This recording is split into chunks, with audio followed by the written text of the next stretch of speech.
যে সকল নাবালক বালক যাদের মুখ টিপলে দুধ বের হয় তারা আজকে জিয়াউর রহমানের রাজনীতি নিয়ে কথা বলে, তারা আজকে জিয়াউর রহমানের পরিবারের ত্যাগ নিয়ে কথা বলে, তারা আজকে তারেক রহমানের বিষয়ে কথা বলে। বিগত 16টি বছর নির্যাতন, নিপীড়ন, শোষণের মধ্য দিয়ে এই বিএনপি বিভিন্ন চড়াই উতরাই পার করে আজকের এই স্বাধীন বাংলাদেশে আমরা এসেছি।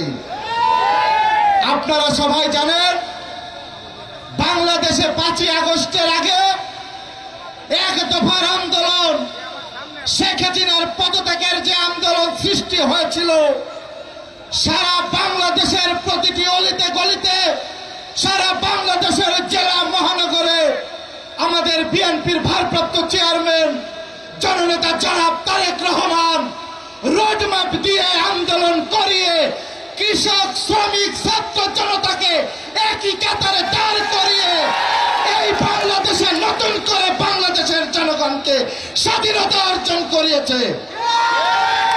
সংগ্রামী সাথী ও বন্ধুরা, আমরা 5ই আগস্টের পরে স্বাধীন বাংলাদেশে আবারও কিছু কিছু বৈষম্য দেখতে পাই। আমাদের হৃদয় রক্তক্ষরণ হয়, আমাদের বুকে কষ্ট লাগে। যে সকল নাবালক বালক যাদের মুখ টিপলে দুধ বের হয় তারা আজকে জিয়াউর রহমানের রাজনীতি নিয়ে কথা বলে, তারা আজকে জিয়াউর রহমানের পরিবারের ত্যাগ নিয়ে কথা বলে, তারা আজকে তারেক রহমানের বিষয়ে কথা বলে। তারেক রহমান তো দূরের কথা, জিয়া পরিবার তো অনেক দূরের কথা।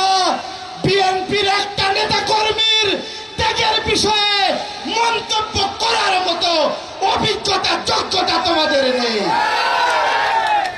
সংগ্রামী সাথী ও বন্ধুরা, এইসব নাবালক বালকদের আগে বাংলাদেশের রাজনীতির ইতিহাস জানতে হবে।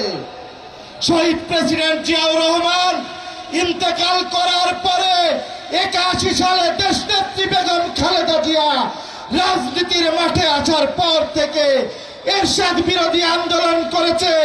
শেখ হাসিনা বেইমানি করে এরশাদের সাথে নির্বাচনে গেছে, আমাদের নেত্রী যায় নাই। আমাদের নেত্রীকে আপসের নেত্রী, আমাদের নেতাকে নির্যাতিত নেতা, কারাবরণকারী নেতা তারেক রহমান। আমরা কার আদর্শের সৈনিক? বাংলাদেশের রাজনীতিতে বহুদলীয় গণতন্ত্রের প্রবক্তা, বাংলাদেশের স্বাধীনতা যুদ্ধের একমাত্র ঘোষণা পাঠকারী নেতা শহীদ প্রেসিডেন্ট জিয়াউর রহমান। সংগ্রামী সাথী ও বন্ধুরা, বক্তব্য দীর্ঘায়িত করব না, শুধু বর্তমান সরকারকে বলে দিতে চাই, ছাত্রদল হাতে জীবন নিয়ে খেলা করেছে, আন্দোলনের মাঠে দাপিয়ে বেরিয়েছে। এই ছাত্রদলকে সম্মুখীন করার সাহস করবেন না। এই ছাত্রদল যদি আপনাদের বিরুদ্ধে লাগে, শেখ হাসিনা পালিয়ে